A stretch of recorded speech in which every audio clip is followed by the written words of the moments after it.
Hello students, my name is Swarnalata, your chemistry educator from Sitamarhi.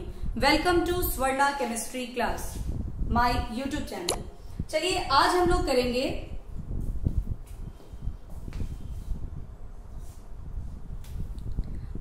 करेंगे Faraday's law of electrolysis, क्योंकि इसकी पिछली video में हम लोगों ने प्रोडक्ट ऑफ इलेक्ट्रोलाइसिस को किया। उस टॉपिक में हम लोगों ने ये देखा कि जब हम लोग इलेक्ट्रिसिटी पास करते हैं तो जो इलेक्ट्रोलिटिक सॉल्यूशंस होते हैं they dissociates into their ions. एक कटायन एक अनायन अगर मिलता है तो anion get oxidised at anode and cation get reduced at cathode. ठीक है, अगर एक से ज्यादा आयंस अवेलेबल होते हैं तो there is competition between cations and between anions. ठीक है, जिनका लोअर रिडक्शन पोटेंशियल होता है वो ऑक्सीडाइज्ड हो जाता है, जिनका हाइयर होता है वो रिड्यूस्ड हो जाता है। और इसकी एक चार्ट मैंने आपको बता ली थी, बना के बताया था कि अगर कंपटीशन हो कटायंस के बीच या अनायंस के बीच तो हम किसका ऑक्सीडेशन या किसका रिडक्शन करेंगे। देन आफ्टर हम लोगों ने ये देखा था कि अगर हम लोग इलेक्ट्रोड को भी चेंज कर देते हैं, जो इलेक्ट्रोड हम यूज कर रहे हैं अगर वो इलेक्ट्रोड सेम इलेक्ट्रोलाइट का है तो that interfere in the electrolytic process, और वैसे केस में उसी मेटल का ऑक्सीडेशन करा देते हैं हम लोग एनोड पे। ठीक है, तो this is product of electrolysis. आज हम लोग करेंगे Faraday's law of electrolysis. It is a very easy topic. इसमें हम लोग पढ़ेंगे कि 1834 में फैराडे ने दो इलेक्ट्रोलाइसिस के लॉ को दिया, जिसमें उनका जो फर्स्ट लॉ था उसका कहना था कि the amount of substance deposited at electrode is directly proportional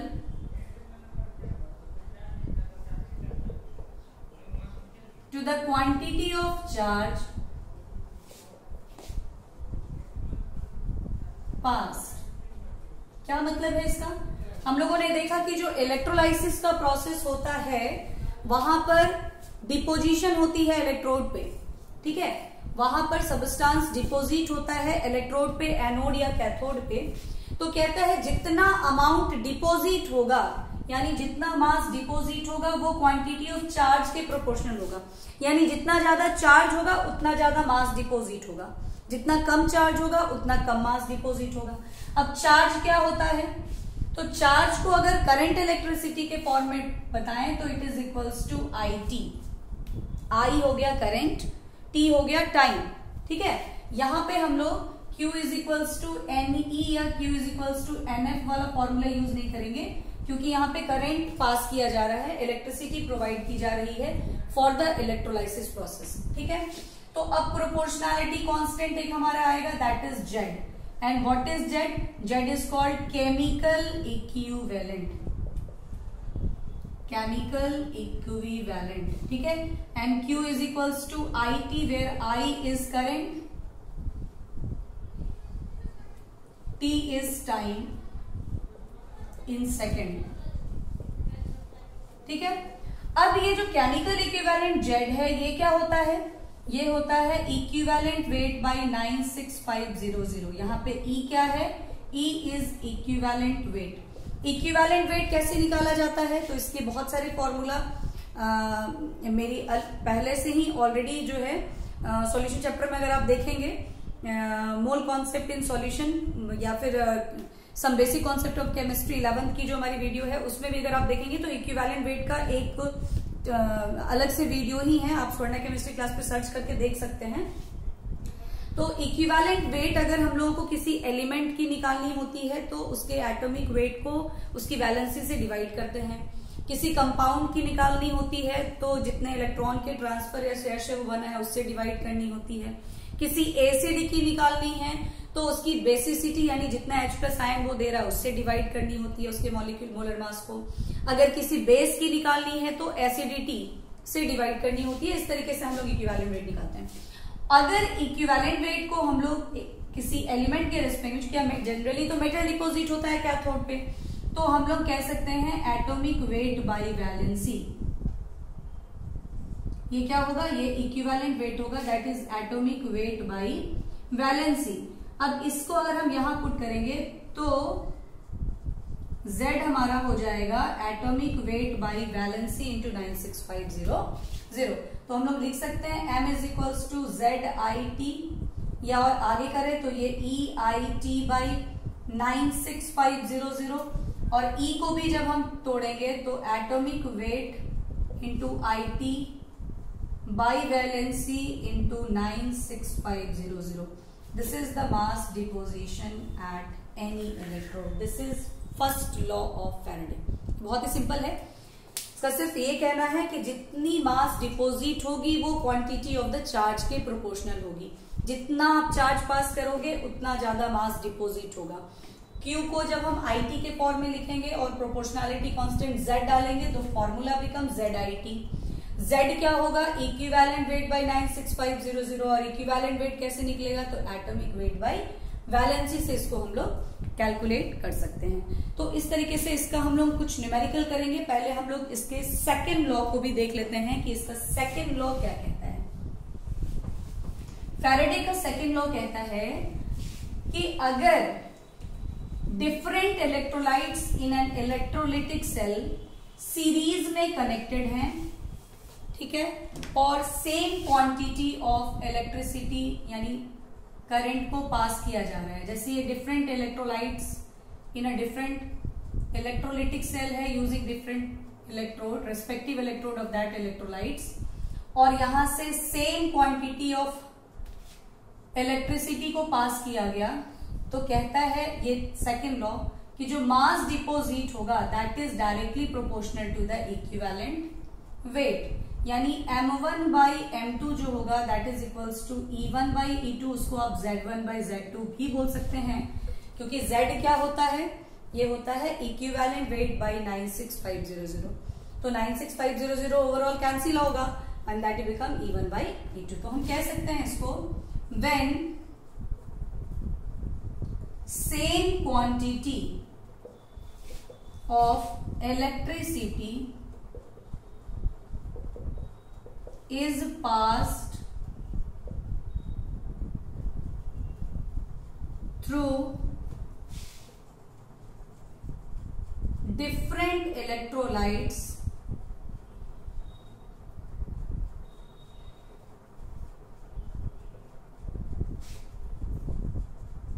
containing their respective electrodes,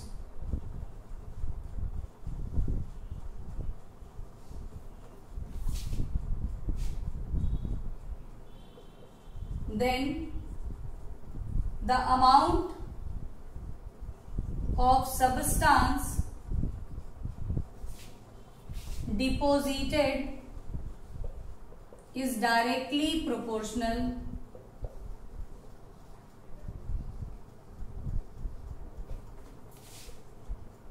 to the equivalent weight of that electrode, या केमिकल इक्विवेलेंट भी आप बोल सकते हैं, केमिकल इक्विवेलेंट ऑफ,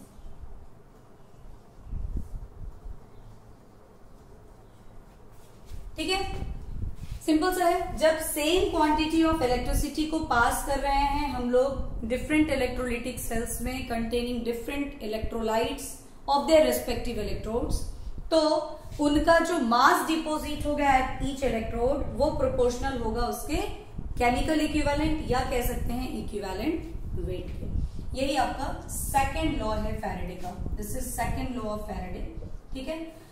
तो अब हम लोगों ने दोनों लॉ पढ़ लिया। फर्स्ट लॉ का कहना था कि किसी रिस्पेक्टिव इलेक्ट्रोड्स पे जो अमाउंट ऑफ सबस्टांस डिपोजिट होगा वो डायरेक्टली प्रोपोर्शनल होगा क्वांटिटी ऑफ द चार्ज के। जितना ज्यादा चार्ज डालेंगे उतना ज्यादा इलेक्ट्रिसिटी, उतना ज्यादा मास डिपोजिट होगा।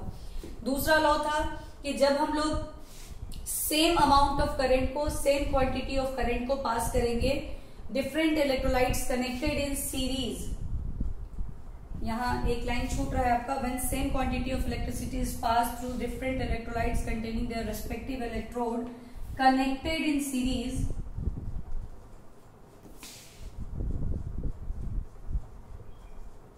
then the amount of substance deposited is directly proportional to the equivalent weight of that electrode. ठीक है, सीरीज में कनेक्टेड होना चाहिए तब भी ये होगा ऐसा. ठीक है, तो ये आपका दोनों लॉ है. अब हम लोग इन दोनों लॉ से रिलेटेड न्यूमेरिकल्स को करेंगे. तो चलिए हम क्वेश्चन को करते हैं. फर्स्ट क्वेश्चन बहुत ही easy, very easy it is. A solution of CuSO4 is electrolysed for 10 minutes. Time कितनी गिवन है? 10 मिनट.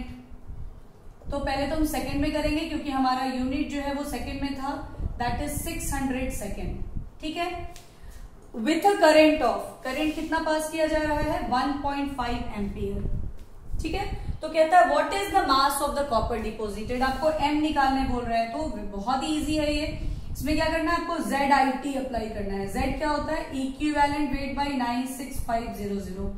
करंट आपकी 1.5 दी हुई है और टाइम आपका 600 सेकेंड है. इक्विवेलेंट वेट क्या होगा? Atomic weight of copper. Deposit क्या हो रहा है? कॉपर. कॉपर का एटॉमिक वेट 63.5 और वैलेंसी इसकी 2 होती है.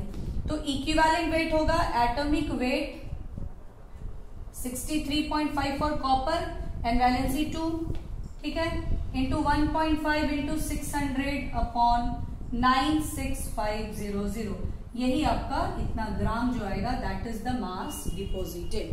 तो फर्स्ट क्वेश्चन तो बहुत इजीली आप एकदम बिल्कुल फॉर्मूला पे पुट करें, आपका काम हो जाएगा. ठीक है, अब आते हैं हम लोग सेकंड वाले पार्ट में. सेकंड वाले पार्ट को आप 2 तरीके से कर सकते हो.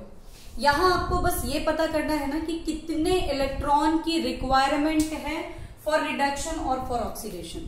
तो एक तो आप क्या कर सकते हो ना, अगर आपको ऑक्सीडेशन नंबर निकालना आता है तो आप चेंज इन ऑक्सीडेशन नंबर निकाल लो, क्योंकि ऑक्सीडेशन नंबर का चेंज उतना ही होता है जितने इलेक्ट्रॉन के लॉस या गेन से वो प्रोडक्ट फॉर्म कर रहा हो. ठीक है, तो या तो आप ऐसा करो कि चेंज इन ऑक्सीडेशन नंबर निकाल लो between this and this, this and this, this and this and this. ठीक है, या आप अगर आप लोगों ने आयन इलेक्ट्रॉन मेथड से बैलेंसिंग को क्लास 11th में रिडॉक्स वाले चैप्टर में बहुत अच्छे से पढ़ा होगा, तो वहां आपको पता होगा कि कैसे हम लोग हाफ रिएक्शन को बैलेंस करते हैं. आप बैलेंस कीजिए. After balancing the half reaction आपको कितने इलेक्ट्रॉन की रिक्वायरमेंट है या कितना इलेक्ट्रॉन रिलीज हो रहा है वो आपको मिल जाएगा. जितना इलेक्ट्रॉन रिलीज होगा उतने मोल्स इलेक्ट्रॉन मतलब क्वांटिटी की जरूरत पड़ेगी, फैराडे की जरूरत पड़ेगी, और उसको हम कूलम में कन्वर्ट कर लेंगे. तो इस तरीके से आप 2 वे में आप इसको सॉल्व कर सकते हैं. हम दोनों ही आपको बता रहे हैं, जिनको जैसा इजी लगेगा वो उस तरीके से सॉल्व करेंगे. फर्स्ट आते हैं हम लोग क्या कह रहे हैं, Cr2O7 2- से Cr3+. पहले आप इसको हाफ रिएक्शन बैलेंस करके चेक कीजिए कि इससे इसमें कन्वर्ट होने में कितने इलेक्ट्रॉन की रिक्वायरमेंट है. तो यहाँ हम 2 कर देते हैं. 7 है तो यहाँ 7H2O हो जाएगा ये, और 7 × 2 यानी कि 14H+ हो जाएगा ये. ठीक है, तो ये आपका बैलेंस हो गया. एसिडिक मीडियम का हाफ रिएक्शन, इसमें करना कुछ नहीं था. ये क्रोमियम 2 था, 2 किया हम लोगों ने. ऑक्सीजन आपको 7 था और यहाँ बिल्कुल नहीं. तो ऑक्सीजन बैलेंस करने के लिए जितने रिक्वायर्ड वाटर की जरूरत पड़ेगी हम उतना डाल सकते हैं. तो हम लोगों ने 7H2O डाल दिया. अब हाइड्रोजन हो गया यहाँ 14. मीडियम हम लोग एसिडिक ले रहे हैं इसमें, और जब हाइड्रोजन कम हो जाता है किसी साइड में, डेफिशिएंट साइड में, और मीडियम एसिडिक होती है, तो आप उतना H+ आयन वहां दे सकते हैं. तो 14H+ हम लोगों ने यहाँ दिया. 14H+ एंड 2- टोटल कितना हो गया यहाँ 12+ चार्ज, और इधर क्या है 3 × 2 = 6+ चार्ज. ओवरऑल 6+ और 6+ कैंसिल होके यहाँ पर 6+ चार्ज बच रहा है towards reactant side. Means what? Means ये कि इधर 6 इलेक्ट्रॉन अभी कम है. तो आप याद रखेंगे ओवरऑल प्लस चार्ज जिस साइड में जितना ज्यादा आएगा, एक्स्ट्रा आएगा, उतना इलेक्ट्रॉन उसी साइड में डालेंगे. जैसे इस साइड में 6+ चार्ज एक्स्ट्रा आ रहा है तो 6 इलेक्ट्रॉन इसी साइड में. अगर इस साइड में एक्स्ट्रा प्लस चार्ज आता तो इस साइड में ही इलेक्ट्रॉन को डालते हैं. ठीक है, इन केस अगर माइनस चार्ज ओवरऑल एक्स्ट्रा आएगा तो जिस साइड में जितना एक्स्ट्रा माइनस चार्ज आएगा, मीन्स मान लीजिए अगर यहां माइनस चार्ज एक्स्ट्रा आ रहा है तो अपोजिट में आप उतने इलेक्ट्रॉन को ऐड करोगे. अगर यहां माइनस चार्ज ओवरऑल एक्स्ट्रा आ रहा है तो अपोजिट में यानी आप इस साइड में डालोगे। ठीक है, तो ये चार्ज को बैलेंस करने का एक सिंपल ट्रिक है जो आप वैसे कर सकते हैं। यानी जिस साइड में, इस साइड में 12 प्लस, इधर 6 प्लस थी, 6 अगर हम कैंसिल करें तो 6 प्लस रिएक्टेंट साइड में ज्यादा थी, तो प्लस चार्ज इधर जितना ज्यादा, इलेक्ट्रॉन उधर उतना ही डालेंगे so that it get neutralised. अगर माइनस इधर ज्यादा होता तो उस साइड में हम लोग अपोजिट साइड में इलेक्ट्रॉन को ऐड करते हैं।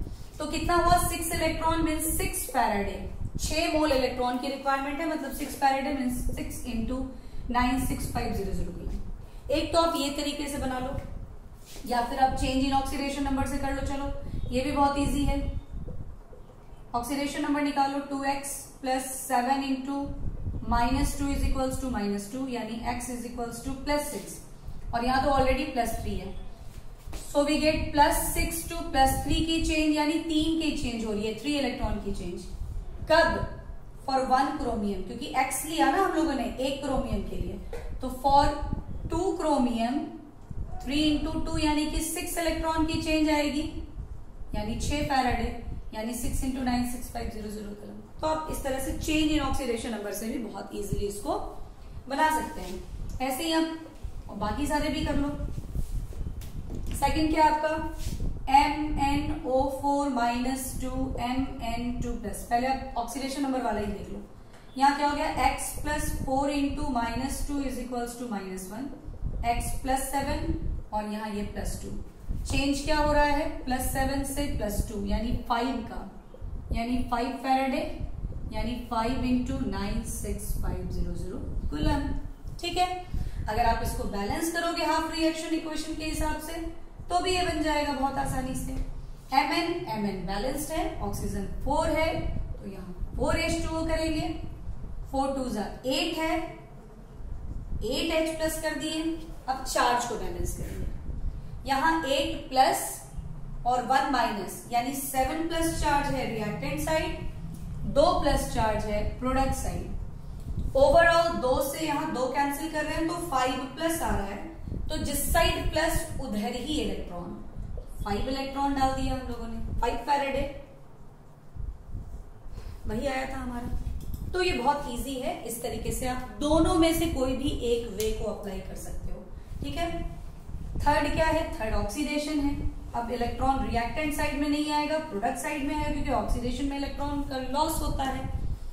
तो H2O से O2, पहले ऑक्सीडेशन नंबर वाला ही चेक कर लो, 2 into 1 plus x is equals to 0, x हो गया -2, और ऑक्सीजन तो फ्री स्टेट में है सो इसका 0, तो -2 से 0 यानी 2 का चेंज, 2 फैराडे, यानी 2 इंटू 96500 कूलम। ठीक है, अगर आप बैलेंस करके करते हो तो बैलेंस कर लो, यहाँ 2 है तो यहाँ 2 करेंगे, 2 2 4 है तो 4H प्लस करेंगे। चार्ज बैलेंस कर लो, इधर कोई चार्ज नहीं है, इधर ओवरऑल 4 प्लस आ रहा है तो 4 इलेक्ट्रॉन डालेंगे। अब आप कहोगे मैम यहाँ 2 इलेक्ट्रॉन था, यहाँ 4 है, तो फॉर 2 मोल है ना, 2 मोल के लिए 4 इलेक्ट्रॉन यानी 4 फैराडे, तो 1 मोल के लिए क्या होगा, 2 फैराडे। आ गया ना हमारा जो आना। ठीक है, तो ये भी हुआ। अब लास्ट वन क्या है आपका, लास्ट वन है हमारा FeO2 Fe2O3, x plus -2 is equals to 0, so x is equals to +2, 2x plus 3 into -2 is equals to 0, so x is equals to +3। तो +2 से +3 कितने का चेंज हुआ, 1 का, सो 1 फैराडे, यानी 96500 कूलम। सिंपल। ठीक है, तो इस तरीके से हम लोग ऐसे क्वेश्चंस को चेंज इन ऑक्सीडेशन नंबर या फिर बैलेंसिंग के थ्रू आराम से कैलकुलेट कर सकते हैं। चलिए कुछ और क्वेश्चंस को करते हैं। How many coulombs are required to deposit 40.5 gram of aluminium when the electrode reaction is this. ठीक है, आप देख रहे हैं ना कि ये जो इलेक्ट्रोड रिएक्शन है Al3+ + 3 इलेक्ट्रॉन गिव्स Al, यहां कितना मोल डिपोजिट हो रहा है, 1 मोल। तो 1 मोल एल्यूमिनियम को डिपोजिट होने के लिए 3 Faraday of 3 moles of electron की रिक्वायरमेंट है। 3 moles of electron is called 3 Faraday, ठीक है। 3 इलेक्ट्रॉन है यहाँ पे, 3 मोल्स जब है, मोल्स में अगर मेजरमेंट करते हैं उसको तो वो फैराडे में मेजर्ड होता है इलेक्ट्रिसिटी, ठीक है। तो 3 मोल्स के लिए कितना है 3 फैराडे, 1 मोल के लिए कितना है 3 फैराडे, यानी कि 3 इंटू 96500 कूलम। 1 मोल मीन्स 27 ग्राम, 27 ग्राम पर 3 इंटू 96500 कूलम है, तो 1 ग्राम पे क्या होगा 3 इंटू 96500 बाई 27 कूलम। और हम लोगों को कितने के लिए करना है फॉर 40.5 ग्राम, तो ये होगा 3 इंटू 96500 अपॉन 27 इंटू 40.5। इसको आप सॉल्व करेंगे, this will be the answer. इसको आप ऐसे भी बना सकते थे, m क्या होता है z इंटू क्यू, आपको कूलम्स ही निकालनी है यानी चार्ज ही निकालनी है, तो q क्या हो जाएगा m अपॉन z, ठीक है। और z क्या होता है, z इज इक्विवेलेंट वेट, यानी इसको आप लिख सकते हो एटॉमिक वेट बाई वैलेंसी 96500, ठीक है।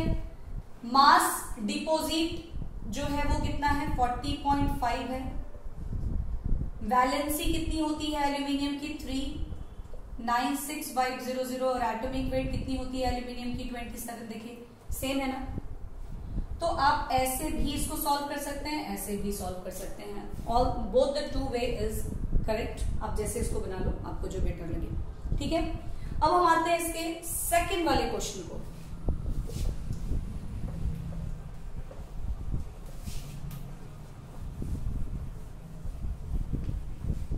सेकंड वाला क्या कहता है, silver is electro deposited, silver electro deposit हो रहा है on a metallic vessel of surface area. Surface area आपके पास दी हुई है दैट इज 800 सेंटीमीटर स्क्वायर, और कितनी करंट पास की जा रही है कितने आवर्स के लिए, तो इलेक्ट्रो डिपोजिट हो रहा है सिल्वर, तो यहाँ पे करंट दिया हुआ है 0.2 एम्पियर, और टाइम जो है वो 3 आवर्स है, it means 3 into 60 minute into 60 seconds, ठीक है। तो ये तो हमारा आ गया। हम लोग मास डिपोजिट सिल्वर की निकाल लेते हैं, दैट इज ZIT, यानी atomic weight by valency, atomic weight is 108, valency is 1, 96500 का I is 0.2 and time is 3 into 3600, ठीक है। इतना ग्राम ये आपका निकल जाएगा मास डिपोजिटेड। आप इसको सॉल्व कर लेंगे, इसको थोड़ा सिंप्लीफाई कर देते हैं, लेकिन आप लोग ओवरऑल इसको सॉल्व कर लेंगे।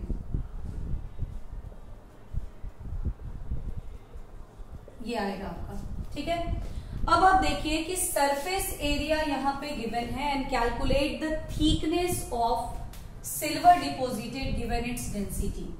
डेंसिटी दी हुई है, मास पता है, तो वॉल्यूम निकाल लेंगे हम लोग, बिकॉज वी नो कि डेंसिटी क्या होता है मास अपॉन वॉल्यूम, ठीक है। तो वॉल्यूम क्या हो जाएगा हमारा मास अपॉन डेंसिटी, मास तो हमारी आ गई 108 इंटू 0.6 डिवाइडेड बाई 965 इतनी ग्राम, और डेंसिटी इज ऑलरेडी गिवन। देखिए यूनिट का कहीं कोई ये नहीं है, सीजीएस यूनिट का ही यूज किया गया है, सेंटीमीटर क्यूब है, सेंटीमीटर स्क्वायर है, ग्राम है, ग्राम में ही आया है, ठीक है। तो यूनिट में कहीं कुछ हम लोगों को चेंज वेज करना नहीं है। डिवाइडेड बाई 10.47 ग्राम पर सेंटीमीटर क्यूब। जब इसको हम लोग सॉल्व करेंगे, मतलब 108 इंटू 0.6 बाई 965 इंटू 10.47, तो इतना सेंटीमीटर क्यूब हम लोगों का वॉल्यूम कैलकुलेट हो जाएगा, ठीक है। जब वॉल्यूम हो गया तो वॉल्यूम क्या होता है सरफेस एरिया इंटू थिकनेस, यही होगा ना। सरफेस एरिया मतलब क्या हो गया मीटर स्क्वायर, और थिकनेस मीटर, ठीक है ना। अगर सीजीएस में करते हो तो सेंटीमीटर स्क्वायर इंटू सेंटीमीटर, तो centimetre cube that is volume. तो बस अब यही अप्लाई करना है हम लोगों को। Surface area 800 centimetre square already given है, वॉल्यूम हमारा यहां से कैलकुलेट होके आ रहा है 108 इंटू 0.6 अपॉन 965 इंटू 10.47। मैंने नहीं किया सॉल्व, आप लोग कर लेंगे इसको, ठीक है। और thickness, thickness is to be calculated, आपको थिकनेस ही कैलकुलेट करनी है। अब थिकनेस कर लो,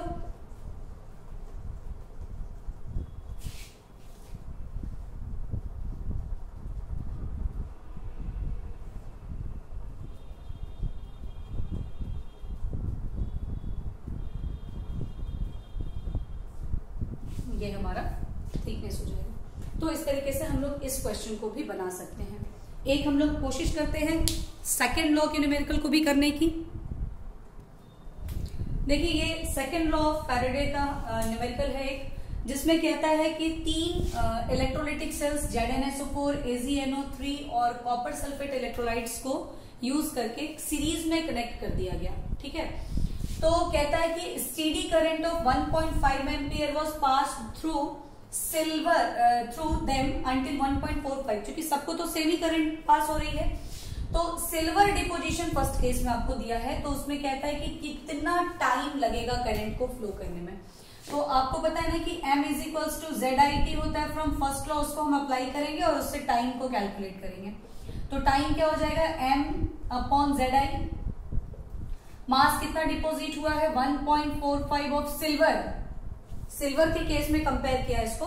Z हो गया इक्विवेलेंट वेट, यानी कि एटॉमिक वेट बाय वैलेंसी, और 96500 से डिवाइड किया हम लोगों ने। करंट है 1.5। इसको आप जब सॉल्व करेंगे तो इतना सेकंड आपको क्या आएगा, टाइम। इतनी टाइम लगी सिल्वर को डिपोजिट होने में at the electrode cell B, है ना। इस तरह से आपको ZnSO4, सिल्वर नाइट्रेट एंड यहाँ पे कॉपर सल्फेट है, जिंक इलेक्ट्रोड का यूज किया गया। यहाँ पे ZnSO4, यहाँ पे सिल्वर नाइट्रेट, और यहाँ पर आपको क्या है, copper sulphate solution using copper electrode, ऐसा है। और यहाँ से करंट पास किया गया कितना, 1.5 एम्पियर। ठीक है, तो ये तो हमारा बन गया। जब आप इसको सॉल्व करेंगे you will get the first answer. ये how long did the current flow आपका आराम से मिल जाएगा। ये इतना सेकेंड आपका सॉल्व हो गया। अब कहता है what mass of copper and zinc were deposited. तो सिल्वर की कितनी मास डिपोजिट हुई है, ये तो क्वेश्चन में दी हुई है। तो देखिए अगर हम कंपेयर करें mass of silver by mass of copper, तो ये होता है सेकेंड लॉ के according mass directly proportional to the equivalent weight. ठीक है, and similarly mass of silver deposited by mass of zinc deposited is equals to equivalent mass of silver by equivalent mass of zinc. बस हो गया। अब दोनों apply करिए और बना लीजिए, इजीली बनेगा आपका question. Mass of silver deposited पता है 1.45, ये लाना है। इक्विवेलेंट मास कितना हो जाएगा सिल्वर का, एटॉमिक मास बाय उसकी वैलेंसी, और कॉपर की कितनी हो जाएगी, एटॉमिक वेट इसका और इसकी वैलेंसी 2। ठीक है, और सही से लिखते हैं, सिल्वर का इक्विवेलेंट मास 108 बाय उसकी वैलेंसी, और कॉपर की 63.5 इसका एटॉमिक मास इनटू इसकी वैलेंसी। इससे आपका ये सॉल्व हो जाएगा। सेम वे में आप इसको भी कर लो, 1.45 और इसका मास निकालना है। इक्विवेलेंट मास है 108 बाई 1 और जिंक का 65.3 एटॉमिक मास है और वैलेंसी है 2। हो गई बात, आप इससे इसको सॉल्व कर लो। तो इस तरीके से हम लोगों ने फैराडेज लॉ ऑफ इलेक्ट्रोलाइसिस को किया। अब जो नेक्स्ट हमारा वीडियो होगा वो कंडक्टेंस वगैरह से रिलेटेड होगा, conductivity, molar conductivity, equivalent conductivity and so on. तो आज वीडियो को एंड करते हैं। चलिए, ओके, गुड बाय।